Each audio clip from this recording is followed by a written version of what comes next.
Tem aquele outro maior, aquele Carabás que eu passei para vocês o índice dele, né? Talvez nós vamos estar trabalhando ele em outro momento, tá? Que ele é, digamos, parte de mais curiosidades, tal, coisas assim. E hoje eu pensei a gente fazer o começo do estudo desse livro aqui, ó. Esse aqui talvez vai ser o nosso livro principal que nós vamos utilizar na nossa formação como cerimoniários, tá? Esse livro chama Cerimonial dos Bispos, tá? O cerimonial da igreja. Esse livro ele fala sobre como que é a celebração dentro da igreja, tá? Dos bispos, porque nós vamos conversar um pouquinho hoje, que é baseado neles, né, no caso dos bispos, é que nós temos toda a dinâmica de celebração da igreja, tá? E aí, assim, quando a gente pega pelo índice esse livro, que eu devia ter tirado cópia do índice, mas isso é de menos, tá? O índice ele vai trazer algumas partes. A primeira parte, que é o que nós vamos estar trabalhando hoje, tá? Que é a liturgia episcopal em geral, que eu coloquei, deixa eu ver, não coloquei não, mas está aqui o esquema tudo certinho. Não, que na verdade nós vamos estar trabalhando a introdução, tal, tudo direitinho. E o que a gente entende por uma diocese? Acho que isso para nós, de certa forma, tem que estar mais ou menos sereno, mais ou menos tranquilo, porque como nós vamos estar cerimoniando, nós vamos estar cerimoniando dentro dos limites da diocese, tá? Se eu chegar lá fora em uma outra diocese, eu posso, sendo convidado ou tendo autorização, tá? Tudo bem, até mesmo numa outra paróquia, tá? Vamos entender o seguinte, para poder facilitar. O Brasil, quando a gente pega o Brasil é dividido em quê? Falando de geografia, estados. Tá? Dentro de cada estado, quais são as divisões que tem? Municípios, tá? Ou cidades, a gente pode dizer assim. Então vamos pegar que uma diocese seja mais ou menos, o Brasil seja o mundo, tá? Uma diocese seja um estado dentro desse mundo, tá? Dentro dessa questão. E uma paróquia seja um município, tá? Para a gente poder entender melhor. O mundo, no caso aqui, a gente pega o mapa do Brasil com os estados e cidades. No nosso caso de igreja, o centro dela, no caso o universo dela, é o que a gente chama de igreja católica, tá? A palavra católica significa universal, tá? E a nossa, digamos, o nosso universo, ele é católico, apostólico, romano. Por que romano? Pode falar à vontade. Porque a igreja está fundada em Roma. Fundada em Roma. E quem que é o personagem central que nós temos? Papa. O Papa, que reside em Roma, tá? Qual é a diferença do Papa em relação aos outros bispos? As pessoas às vezes perguntam assim, Papa, digamos, depois ele vai ser ordenado Papa, ordena padre, ordena... Não, tá? O Papa é um bispo como os outros, mas que é escolhido para ser bispo de Roma. E sendo bispo de Roma, ele é bispo da igreja, tá? Ele é o ponto central da igreja. Então nós temos a igreja universal aqui, tá? A igreja como um todo, não universal do reino de Deus, mas a universal como um todo, tá? Dentro dessa igreja universal, ela é dividida em dioceses. Aí nós temos dioceses para o mundo inteiro, tá? E a nossa diocese qual que é? Guaxupé. Tem uma oração eucarística que a gente reza mais ou menos o seguinte: lembrai-vos, Senhor, da vossa igreja que está em Guaxupé. Não sei se vocês já ouviram ou lembram, uma vez a gente vai fazer uma oração assim. Teve uma vez uma pessoa me questionou, falou assim, não, Padre, você tem que rezar pela igreja que está em Carmo do Rio Claro, não é em Guaxupé. Eu falei, não, a nossa igreja está em Guaxupé, porque nós somos um estado, digamos assim, dentro dessa mentalidade. Então toda a nossa igreja, ela é centrada na pessoa do bispo. Por isso quando a gente fala cerimonial dos bispos, vai falar, mas é só por causa de bispo? Não, porque o bispo, ele é o representante direto da diocese, tá? Então, ou seja, toda a diocese está unida a este bispo, que consequentemente está unido ao Papa, tá? Então é o nosso ponto de unidade. E aí, dentro desse universo, então, nós temos aí a diocese como se fosse um estado e a paróquia como se fosse um município, tá? O município, se a gente pegar Poços de Caldas, todas as leis de Minas Gerais, leis estaduais, Poços tem que observar, tá? Desde impostos, né? Desde regras gerais, etc. Tá? O que é definido para o estado é definido também para a cidade. na igreja da mesma forma, tá? Não é diferente. Então nós temos aí a nossa divisão, só muda, pegar assim os nomes, e lógico, o nosso intuito não é cuidar de parte civil somente, tá? Mas para a igreja, então nós temos essa figura da diocese como se fosse digamos, um conjunto de paróquias, tá? Um conjunto de cidades que nós temos aí que tem um bispo, tá? Uma diocese pode ter mais de um bispo? O que vocês acham? Sim, não, talvez. Você tem os bispos eméritos. Nós temos algumas categorias de bispos, tá? Nós temos apenas um bispo diocesano, tá? Que no nosso caso aqui, nós temos Dom José Lanza, é o bispo diocesano, ele é o representante da diocese, tá? Mas, por exemplo, aí o bispo que aposentou, ele mora na diocese, ele é um bispo emérito, mas ele não é o bispo diocesano. E existem também algumas dioceses que têm bispos chamados de auxiliares, tá? Bispos auxiliares é para poder ajudar o bispo diocesano, mas o bispo diocesano é um só, sempre, tá? É um lugar, por exemplo, que a gente vai que tem muitos bispos, São Paulo. A cidade de São Paulo deve ter uns 8 bispos, mais ou menos.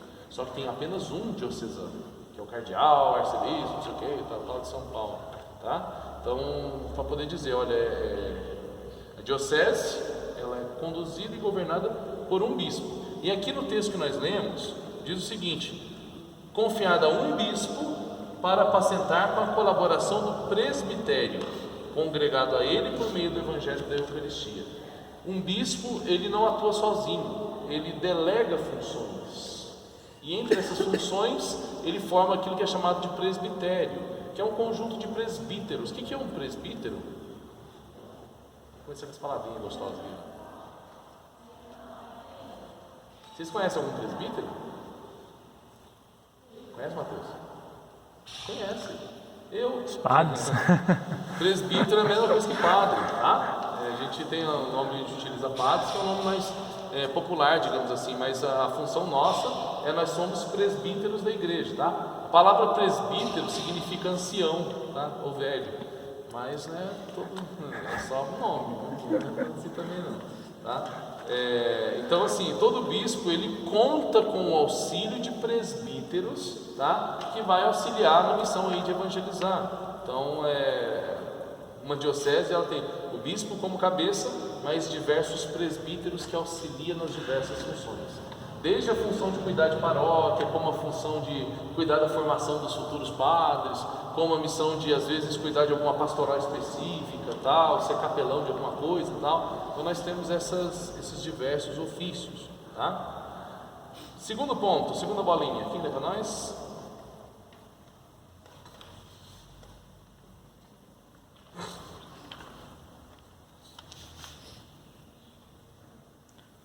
Eu vou indicar nome. Mateus, lê para nós, Mateus. Não, vai ter um tanto de bolinha, cada um vai ler um até mais de um.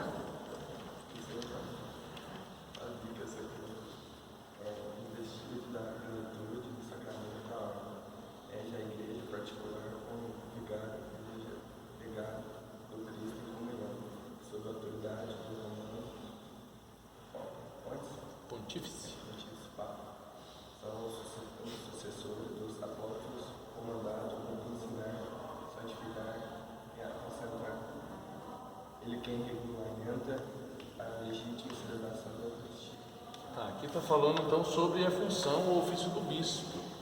O bispo, conforme diz aqui, ele tem a plenitude do sacramento da ordem, tá? Quando a gente fala do sacramento da ordem, a gente fala daqueles que estudam para ser padres, tá? Eles são o primeiro grau, que a gente fala assim, o primeiro degrau seria o que a gente chama de diácono, tá? Segundo grau, segundo degrau aí, o presbítero, o padre, tá? O terceiro degrau, que é a plenitude de tudo, que é os bispos, tá? Nem todos os padres se tornam bispos. Aí, aqui está dizendo que ele rege uma igreja particular, e aqui entender um pouquinho isso, que essa palavra igreja particular aparece muito quando a gente vai ler documentos da igreja, ou vai ouvir falar sobre coisas da igreja. Igreja particular não significa igreja minha, tá? Igreja particular significa diocese.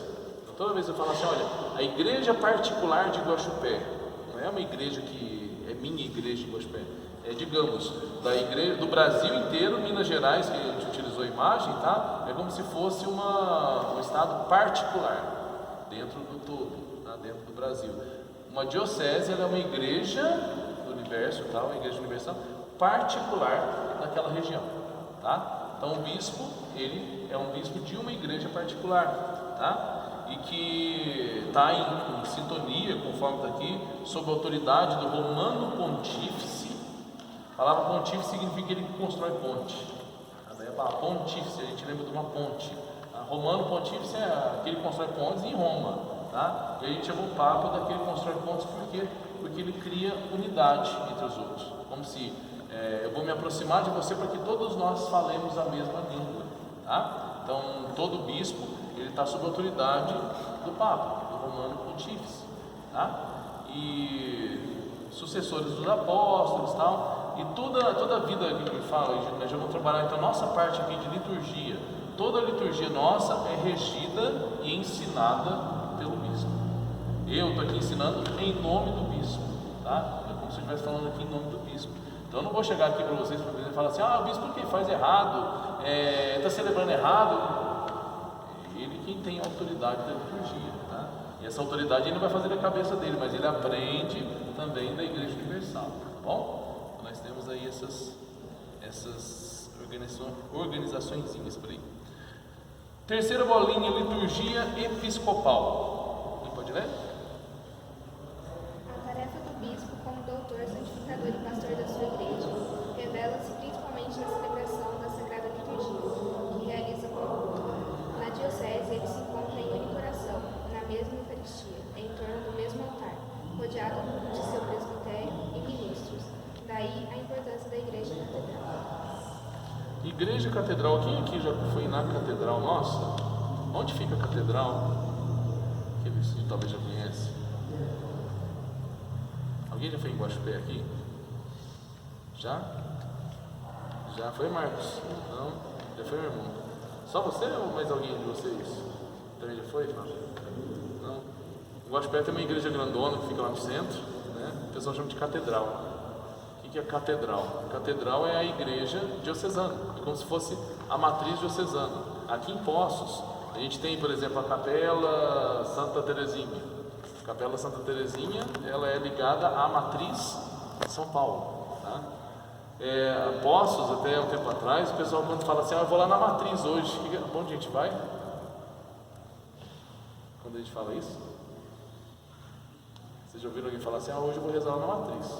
Várias pessoas. Onde que é a matriz? Lá na Senhora de Saúde, lá no centro, tá?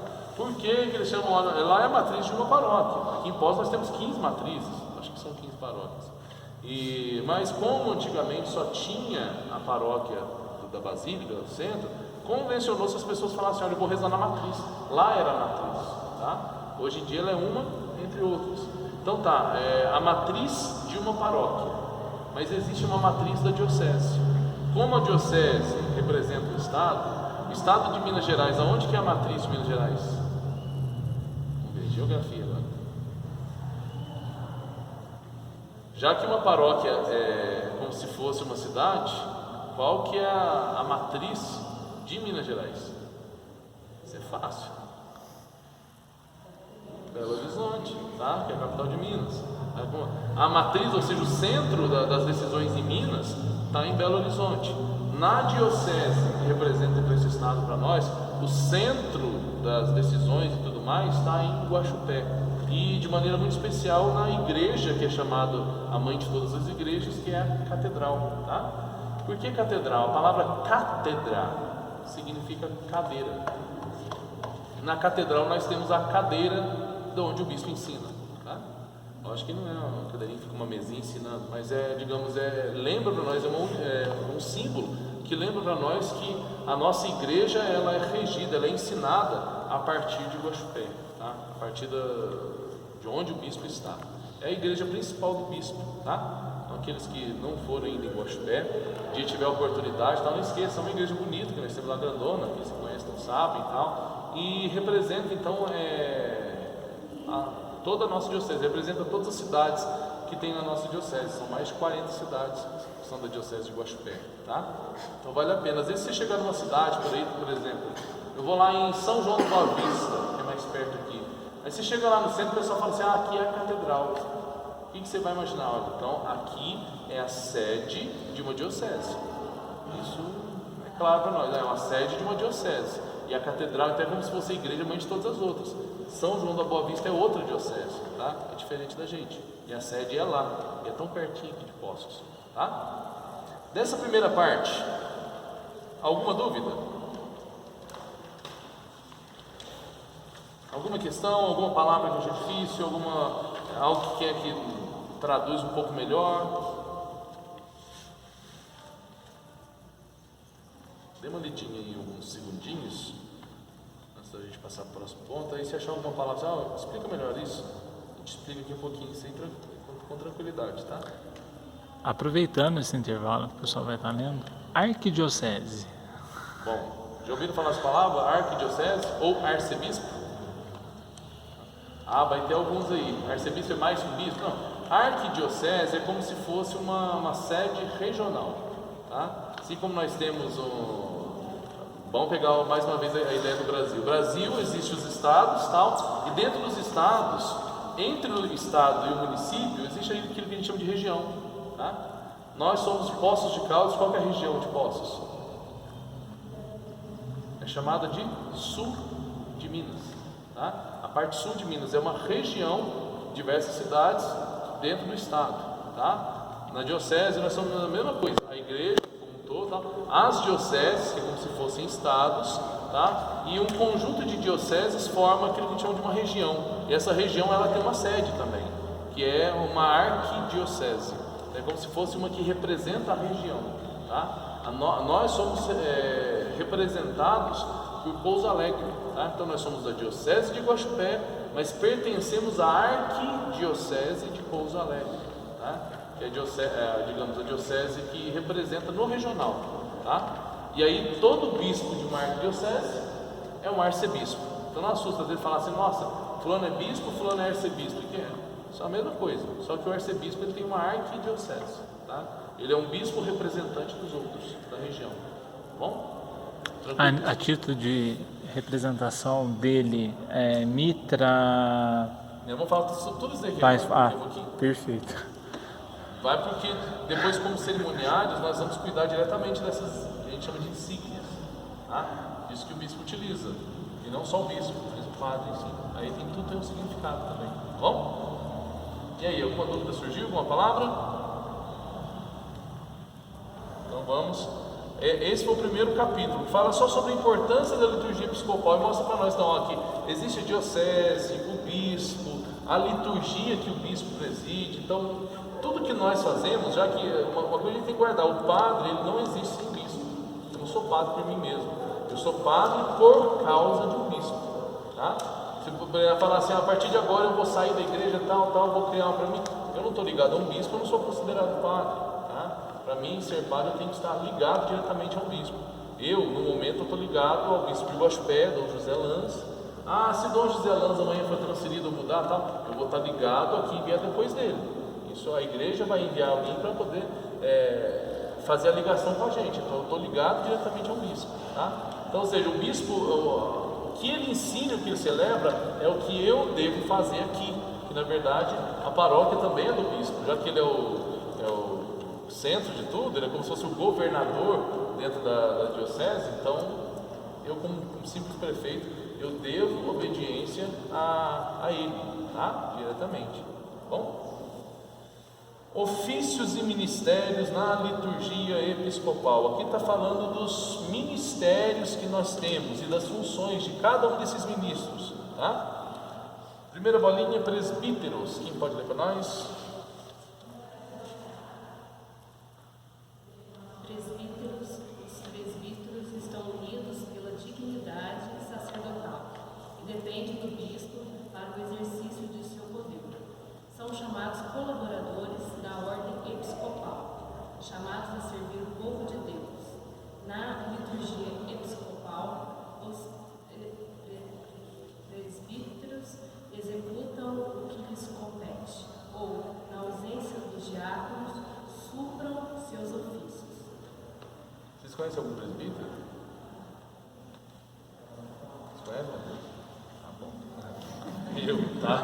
Eu vou guardar bastante isso. A palavra presbítero é uma palavra grega, tá? Então por isso que às vezes há um nome, que nome que é esse presbítero, vem do grego, ancião, conforme a gente falava, tá? Aqui está mostrando o que é o presbítero, aquilo que eu falei para vocês agora mesmo. Estão unidos e dependem do bispo para o exercício do seu poder. Ou seja, para que eu celebre a Eucaristia, eu dependo do bispo. O bispo tem que dar autorização para isso. Vocês lembram a missa que foi apresentada aqui? Alguém de vocês veio na missa? Era chamada de missa de posse, tá? E nessa missa, logo no comecinho, eles leem uma carta, não sei se vocês lembram, é o Padre Sidney que fez a leitura dessa carta, que é chamada de provisão. O que significa isso? É um documento que o bispo faz, me dando autoridade para poder estar atuando nessa paróquia. Se eu não tiver provisão, eu não posso atuar na paróquia. E a provisão, ele dá data de início, data de encerramento, e ele, como se ele dissesse, por 6 anos eu tenho autorização dele para cuidar dessa paróquia. Mas se ele chegar para mim amanhã e falar assim, não, eu tiro essa autorização de você, pronto, eu já estou desligado da paróquia, porque para mim exercer o ministério aqui, eu dependo do bispo, para tudo nesse sentido. Tá? A gente é ligado a ele, eu não posso fazer da minha cabeça do meu jeito, tem que estar ligado a ele. E a mesma coisa se ele quiser que prolongue mais do que 6 anos. Sim. Ele pode chegar, por exemplo, no final de 6 anos e eu chegar para ele e falar, olha, vencer minha provisão, ou seja, eu estou aqui sem saber se o senhor quer que eu esteja aqui. E aí ele pode chegar para mim e falar, não, eu vou renovar a sua provisão. Aí ele vem um novo documento me dando autorização para tudo. Tá?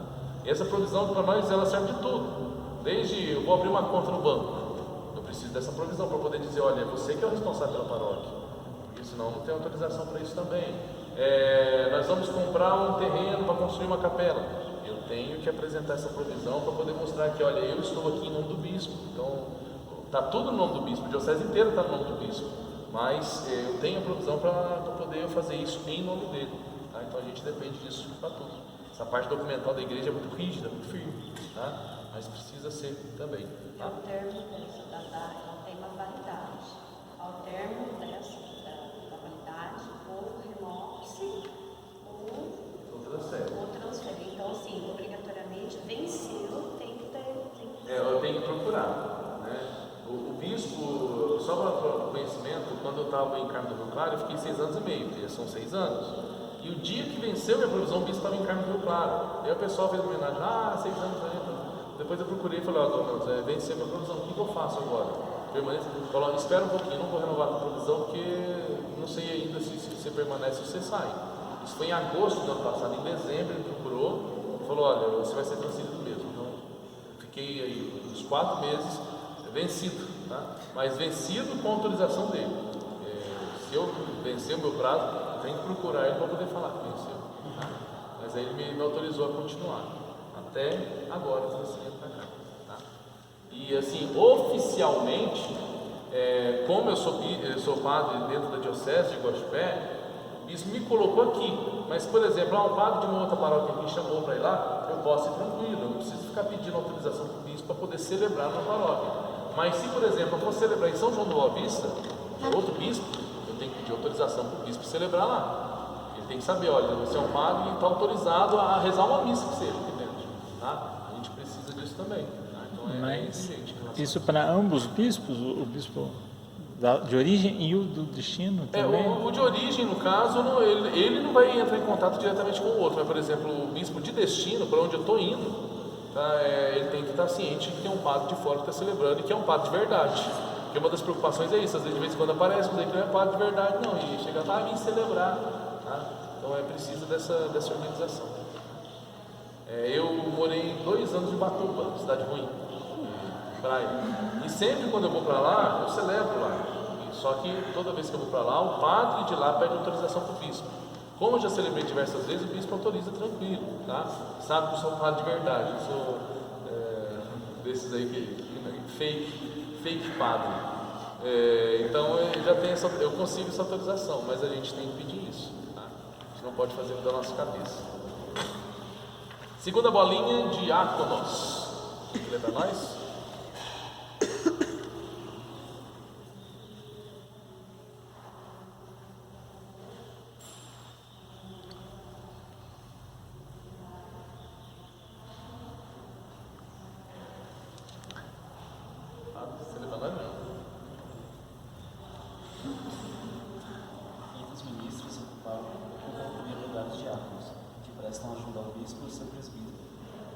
ministério da palavra, do altar e da caridade. Eles anunciam o Evangelho, certo? Na celebração do sacrifício e distribuem a Eucaristia. Na celebração litúrgicas, ao diácono compete assistir o celebrante, servir junto do altar, do livro e do cálice, dirigir a comunidade dos fiéis com oportunas munições, denunciar as intenções da oração universal. Vocês já viram algum diácono alguma vez? Alguém conhece? Já. Já? Onde você viu? Nelson Corrêa, da Canção Nova. Tá. Temos um que é conhecido pela televisão, vocês Aham. assistem Canção Nova, porque lá tem o diácono Nelson Corrêa. É chamado, inclusive, diácono Nelson Corrêa. Tá. Por aqui, alguém já viu algum? Já foi em alguma paróquia que existia um diácono? Visualmente, como que a gente sabe se a pessoa é um diácono? O diácono ele usa uma estola diferente, o padre usa uma estola assim para frente, o diácono ele usa uma de lado. Vocês já viram uma vez, alguns anos, parece faixa mesmo, guias de missa? Alguém mais viu? Há pouco tempo atrás, aqui na paróquia Nossa Senhora Aparecida, tinha um diácono. Tá? Só que ele foi ordenado padre. O diácono, digamos, ele está a caminho de padre. Alguns não, são diáconos para a vida inteira. Tá? No caso da Canção Nova, Nelson Corrêa, ele é diácono para a vida inteira. Tá? E aí ele pode ser casado, nesses casos aí, com esse diácono para a vida inteira. Pode ser casado e tudo mais. Tá? O diácono na celebração, quando a gente vai na catedral em alguma missa assim grande, normalmente vai ter algum diácono que vai estar lá presente. Tá? Para isso, eu acho que seria interessante a gente um dia, talvez, ir numa missa tal, especial lá em Guaxupé tal, que reúne o presbitério inteiro. E o presbitério é os padres e os diáconos também. Tá? E eles têm algumas funções na celebração, que de certa forma, como a gente não tem diácono aqui, alguma das funções do diácono eu deleguei. Por exemplo, o diácono é que faz as preces, sabe? Dizemos ao Senhor, Senhor, escutai a nossa prece. É o diácono. E bem pensado, na hora do turismo, se tiver um diácono aqui, tal, ele que vai ajudar, o diácono é quem ajuda diretamente ao padre, ou ao bispo, tá? Então, a função que tem de cerimoniário, muitas vezes é do diácono. Se tiver um diácono que tem um cerimoniário, é o diácono que vai apresentar ao padre o turismo, tá? O acólito e tudo mais, mas o diácono vai estar do lado. Depois o diácono acompanha o padre, tá? na incensação.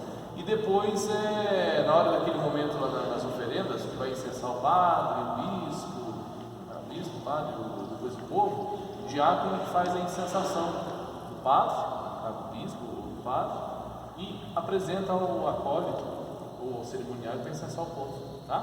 Aqui a gente delega essa função também. Tá? Então, no caso, tem uma missa com cerimoniário. Quem que vai conduzir o turíbulo vai ser o cerimoniário. Conduzir assim, vai ter o tuliferário, o acólito normal, tal, mas o cerimoniário vai estar do lado, porque afinal de contas é ele quem vai estar me acompanhando depois. Eu vou incensar o altar, é o cerimoniário que vem, tá? Que me acompanha, tudo certinho. Na hora que eu preparo as oferendas, tal, incenso o altar, eu entrego o turíbulo para o cerimoniário que vai me incensar e vai entregar o tuliferário e incensar o povo, entendeu? São as regrinhas que tem aí que a gente, no caso, a gente delega, tá?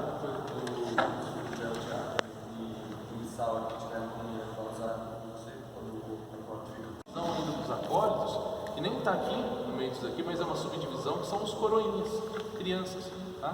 Que levam os objetos até o altar. Tá? Então as crianças levam os objetos, mas quem cuida ou zela pelos objetos são os acólitos. Por isso que vocês entram com a cruz. Se fosse fazer entrada com velas também na procissão, vocês que entram. Tá? Naveta, turíbulo, tal, é toda uma função própria do acólito, tá? Padre, é muito difícil se tornar um diácono? Você não tem...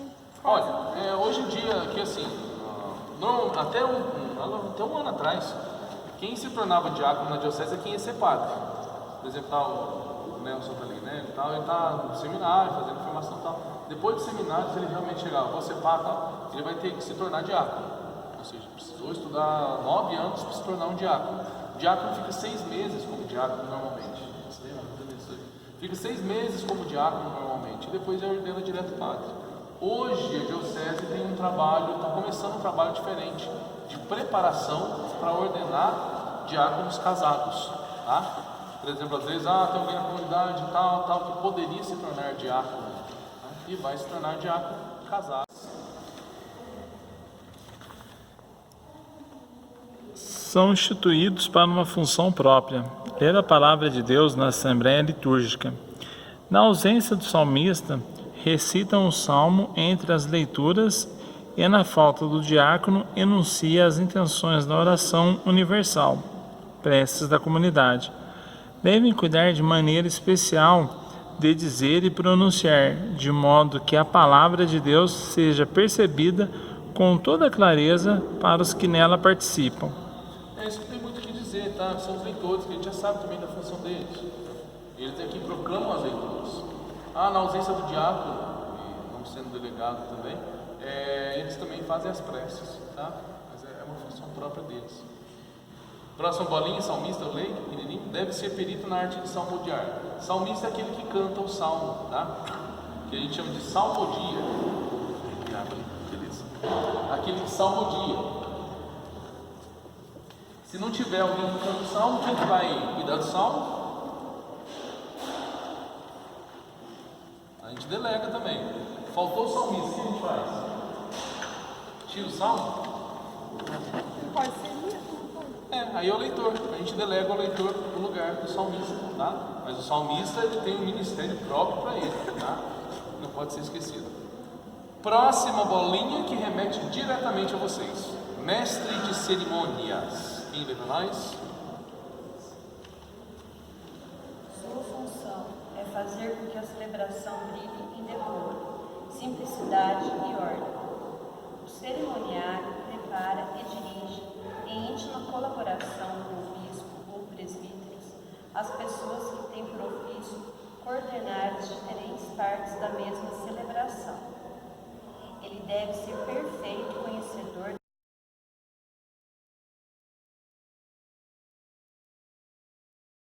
aquele bonezinho lá, ele tem o báculo, que é aquele cajado que ele usa, tá?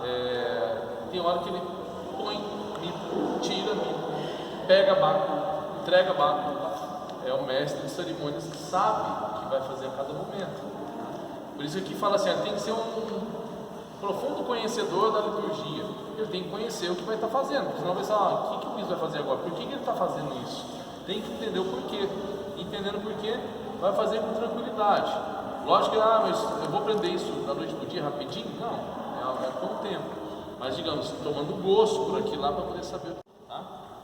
Algumas igrejas, o cristão bate o cinto, chama para a missa e tal. E aqui nós não temos. Aqui quem faz esses ofícios são vocês e os ministros da Eucaristia, tá? Fala os ministros que eles preparam a credência, tal, chega lá a veste que a gente utiliza, eles cuidam, tal, zelam direitinho. E vocês preparam o lecionário, tudo, né? Vocês cuidam dessa outra parte também, que é um ofício do sacristão. E como a gente não tem, a gente delegou, tá? A vocês. Bom? Cantores e músicos.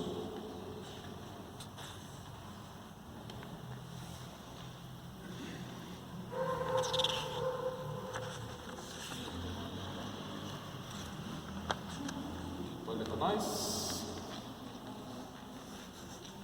Todos aqueles que desempenham em respeito ao canto e à música sacra, sejam os dirigentes do coro, sejam os cantores, instrumentistas ou quaisquer pessoas, observem rigorosamente as normas descritas para essa função.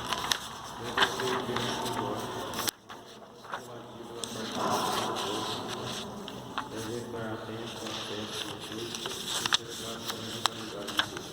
Eu não vou dialogar muito sobre isso também, mas está falando daqueles que ficam na dinâmica do canto, igual o pessoal lá está preparando a ensino para poder cantar com certeza a missa de hoje, tá? Então, o que eles vão fazer lá? Eles vão ensaiar, vão separar os cantos, tudo direitinho e tal, ver se está funcionando o equipamento, ou seja, tudo que é relacionado ao canto, que não é deles, é de toda a comunidade, tá? Mas é eles que vão estar, digamos, articulando isso, tá bom? Então, aqui, essa segunda parte foi justamente sobre os ofícios, e a gente tem quais.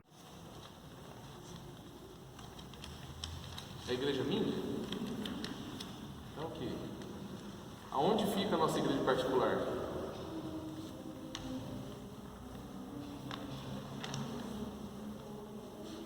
Pode falar, Luiz. Nossa igreja particular é a nossa diocese. Tá? Fixar bem isso, porque sempre a gente vai ouvir falar dizer na igreja. Vamos precisar de maneira especial pela nossa igreja particular, para que nosso bispo seja não sei o que. Nós não temos cátedra, mas nós temos uma cadeira que o presidente da celebração fica.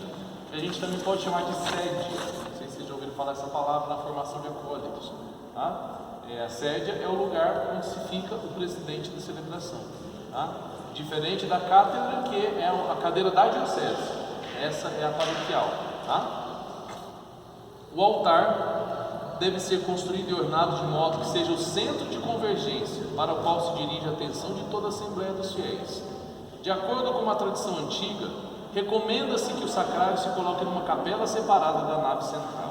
Quando a gente fala nave, a gente está falando de toda a parte aqui, tá? Onde ficam as pessoas, tal, toda a estrutura aqui da igreja, chamada de nave, nada a ver com nave espacial. A nave terrestre, então, onde ficam as pessoas. Tá? Sempre quando você chega aqui e fala na catedral, o altar tem que ser o centro. Se automaticamente na catedral tem que ser assim, nas outras paróquias também. A gente chega, o altar é o centro. Tá? Presbitério deve distinguir-se da nave da igreja, ou por uma posição mais elevada, ou por uma estrutura ou ornamentação especial. Presbitério, onde fica isso aqui? Por uma elevação, tal, daqui está no documento, ou por uma elevação, que é uma elevação de 2 degraus, forma de um presbitério, que é onde vai ficar os ministros da celebração. Tá? O ambão é o local da proclamação da palavra. Não se vai a ele o cantor, o comentador ou o regente do coro. Onde que é o ambão? Ali, tá? Na catedral tem, mas isso vai para todas as paróquias também. O batistério é o lugar onde se realizam os batismos. Aqui. Tá? Ou seja, a estrutura da catedral nós temos aqui também. A sacristia é uma sala digna onde se guardam as alfaias sagradas e onde se prepara a celebração. Na sacristia pode estar também o vestiário, onde ficam as vestes litúrgicas. Este pode ser também na entrada da igreja, onde se inicia a procissão de entrada. Isso está no livro, uma regra para a catedral, e que nós temos aqui também, onde fica a sacristia. Então, a sacristia, onde vai ficar os objetos da celebração, fazer as preparações das celebrações. E no caso meu, ficam as vestes minhas aqui, mas vocês têm um vestiário próprio em cima, tá? E já é de onde já sai a procissão de entrada, tá? É a estrutura que nós temos da catedral, mas faz parte também da nossa realidade, tá? Quarto capítulo, esse daqui vai ser interessante, tem algumas regras em geral para nós, tá bom?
Pega aqui esses símbolos que é o que o bispo utiliza, tá? Normalmente você vai ver um bispo com um anel, e o anel do bispo.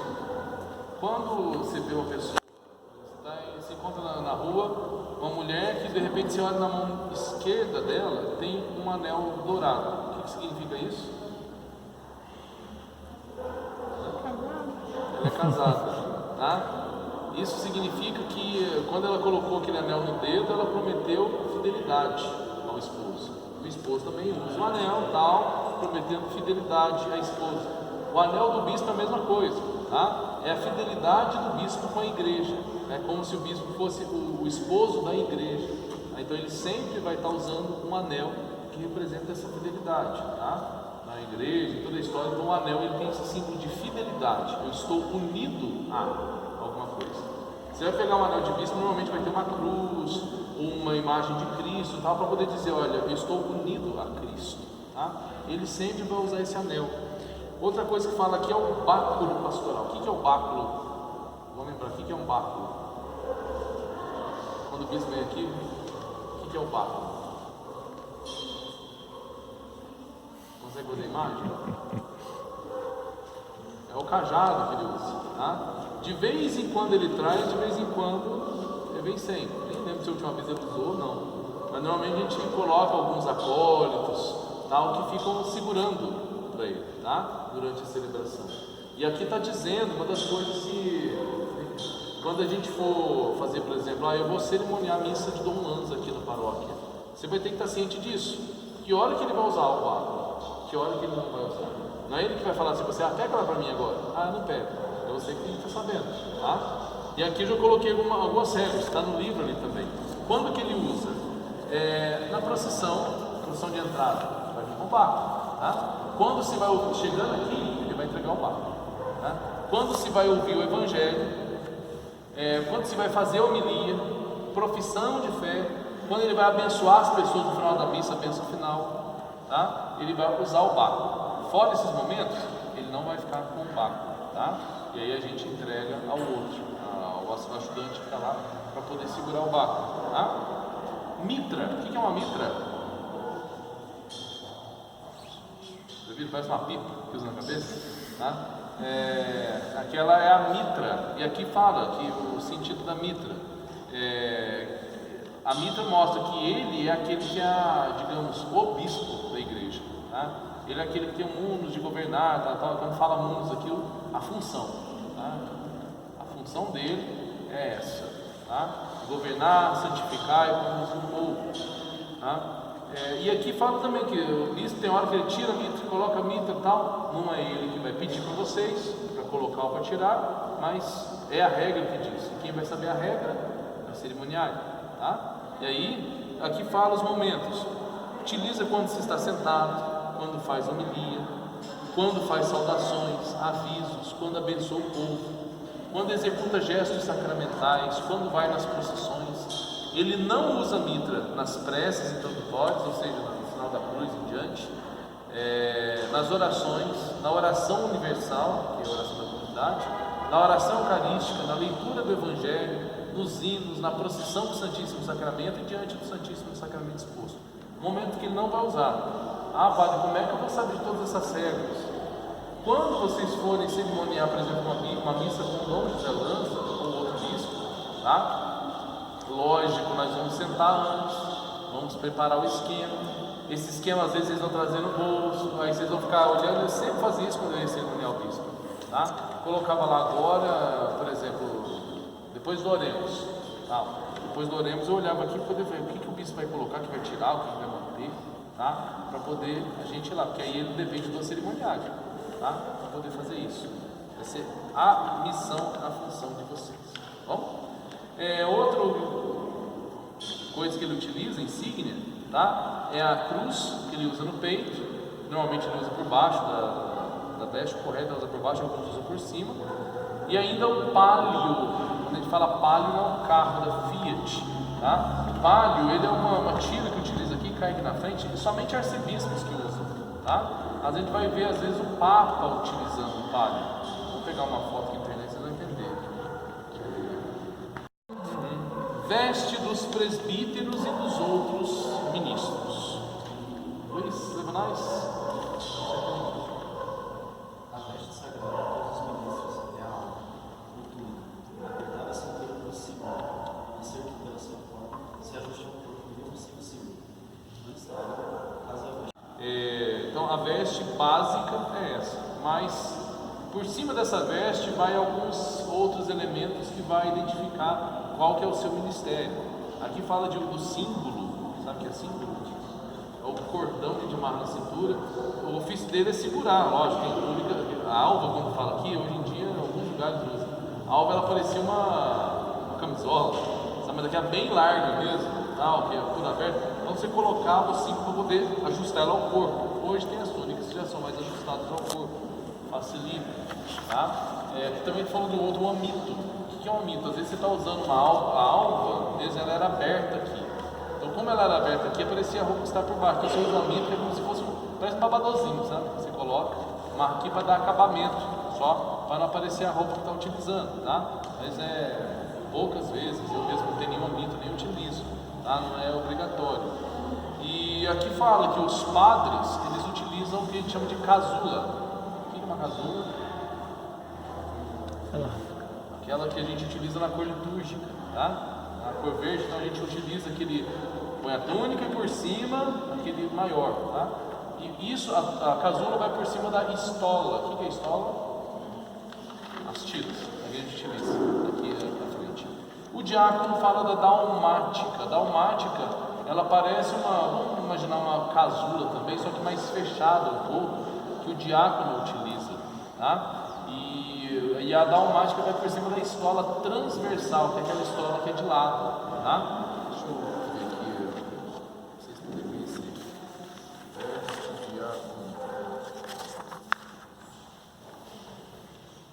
Fica mais fácil você saber o que é uma. Aqui é mais fácil. Ó. Dalmática e estola de diácono. Mais fechadinho. O diácono, às vezes, você vê uma pessoa assim na igreja com uma escola assim de lado e fala, é diácono, esse cara não é padre. Escola. A dalmática. Isso é parte das vestes, tá? Que nós temos. Outro ponto aqui, sinais de reverência em geral. Aqui eu coloquei então, em geral, o que se realiza, o que se faz em geral, nas celebrações. Primeiro ponto, inclinação. Quando que se faz o que é uma inclinação? É um sinal de reverência e honra que se presta às pessoas ou às imagens. Pode ser de cabeça e de corpo. Como assim? Inclinação de corpo, tá? Eu lembro de uma inclinação de corpo, uma inclinação de cabeça, tá? E aqui mostra quando que se utiliza isso. Inclinação de cabeça. Ao nome de Jesus ou da Virgem Maria, por exemplo, a oração por nosso Senhor Jesus Cristo, você pode fazer uma inclinação. Já vi que tem até alguns apóstolos chegam lá na hora que lembra da Virgem Maria, Mãe de Deus, alguns fazem reverência e tal. Ela é uma inclinação de cabeça, simples, tá? Ou do santo do dia, quando está celebrando. Inclinação de corpo, ao altar sem o sacrário, aos bispos, antes e depois da incensação, e todas as vezes indicadas nos livros litúrgicos. Isso é simples. A gente chega, quando a gente vai passar diante do altar, normalmente a gente faz esse gesto, tá? Inclinação profunda, tá? Quando chega, eu lembro que lá o pessoal tinha muita dúvida. Eles chegavam aqui e de repente eles iam passar aqui na frente. Eles olhavam para a cruz, faziam inclinação e saíam. E eu falava assim, mas não está correto. O correto é a inclinação para o altar. Você não vai fazer para a cruz. E aí você vai, tá? E aqui ainda diz, uma outra regra mais para frente, diz o seguinte: faça o possível, sobretudo quando tiver o bispo, para nunca passar no meio entre o altar e o bispo. Porque ao altar se faz reverência e ao bispo também. Você não vai chegar aqui para fazer para um lado e para o outro, porque você vai tentar dar as costas para um para o outro. Então o melhor é que você passe pela frente, tá? No caso, quando eu liturgia com o bispo, até o padre só, não vai fazer reverência para o altar. Eu preciso atravessar para lá, faça a reverência sempre para o altar, tá? A gente chama de reverência profunda. Genuflexão. Genuflexão é flexionando o joelho direito até o chão, que a gente realiza. Como que a gente faz genuflexão? Vamos lembrar aqui, mais fácil. Normalmente a gente faz genuflexão quando tem o Santíssimo exposto. Você entrou na igreja, por exemplo, normalmente as pessoas fazem inclinação, tal, mas se você for na capela do Santíssimo, é comum, você entra na capela, você ajoelha, tá?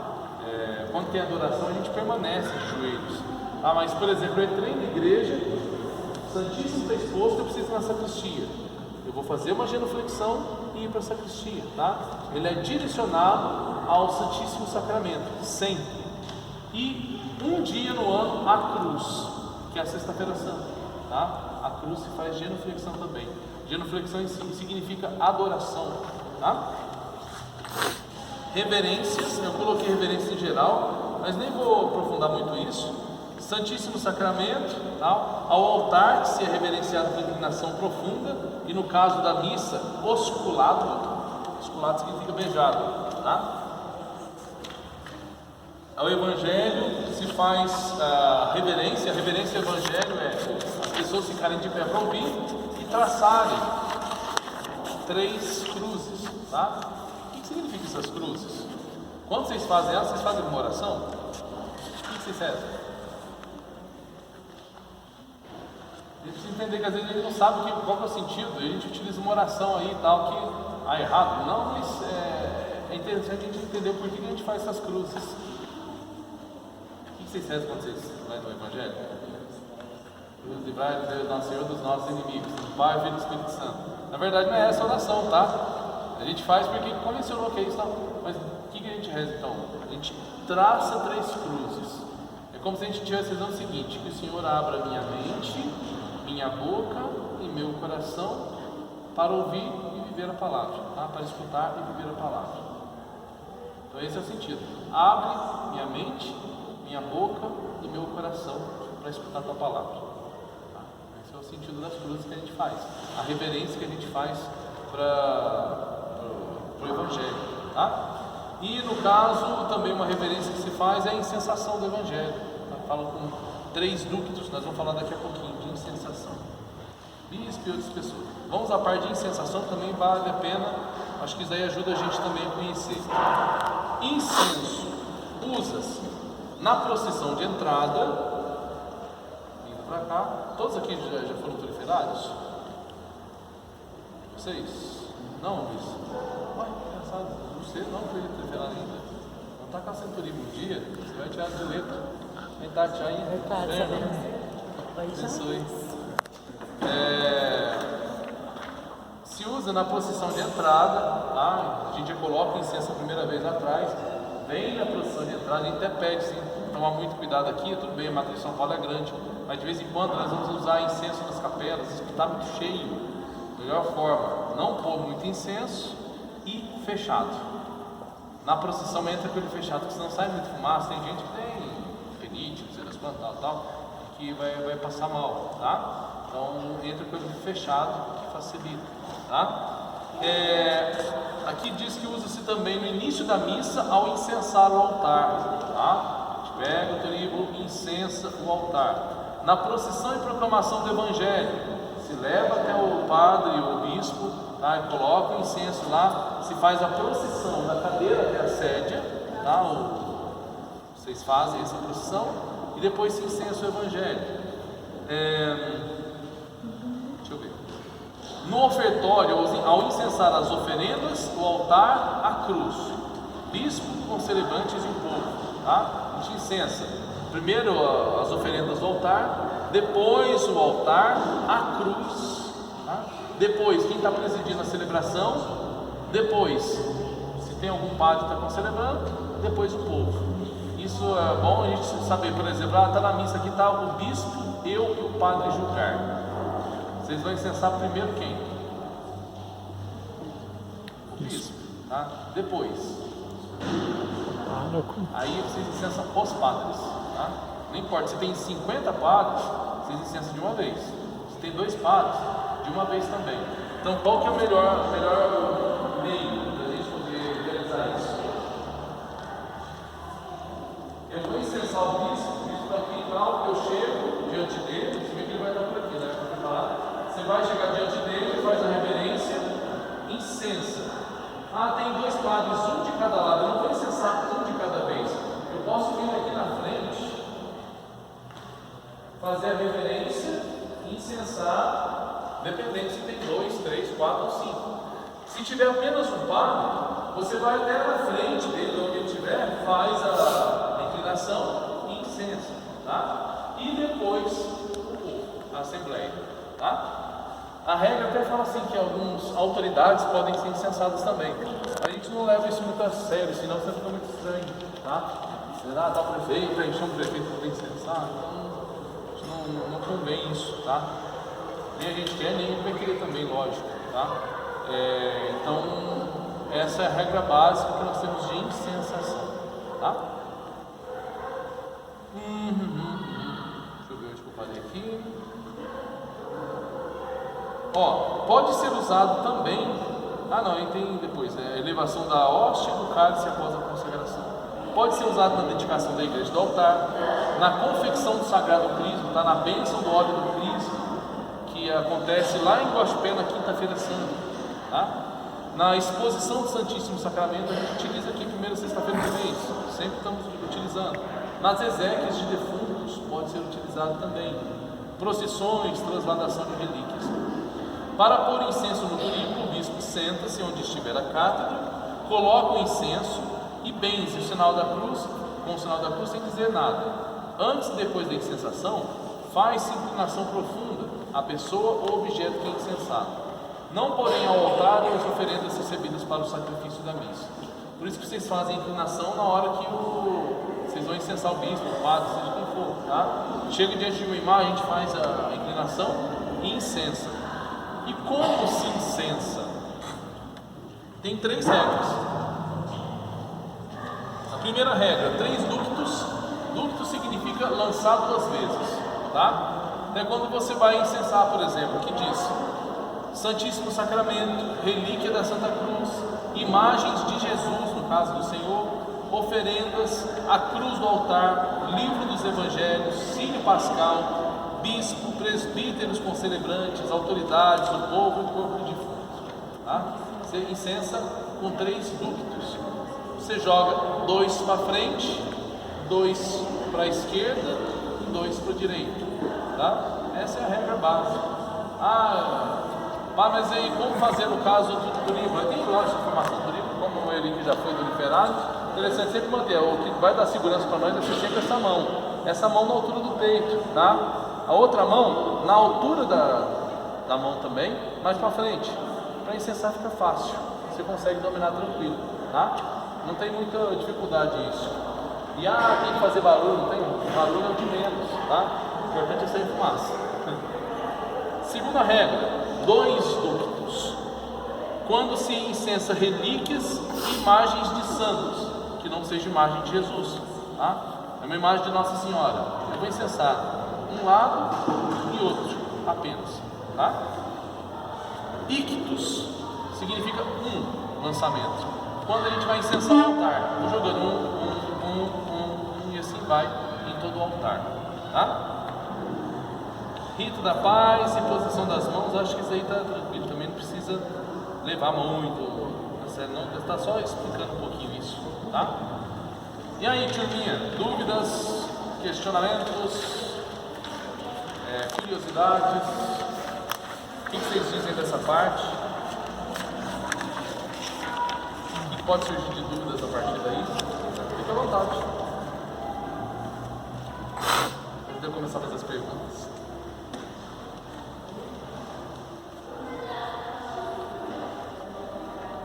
Tranquilo, Matheus? Pessoal, o que é uma diocese mesmo? Precisa ler, precisa usar a palavra bonita, mas o que vocês entendem agora por diocese?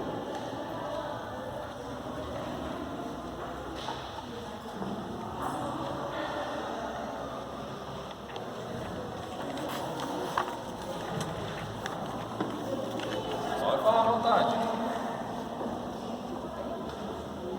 Deus? Oi? Pode saber. Uma diocese, Luiz, conjunto de paróquias, tá? Usando aquela questão que nós falamos assim do mapa do Brasil, o que seria uma diocese daquele mapa do Brasil que a gente falou? Estado, tá? E dentro da diocese tem diversas paróquias, que seriam os municípios, tá? Quem que governa uma diocese? O bispo. Pode ter mais de um bispo na diocese?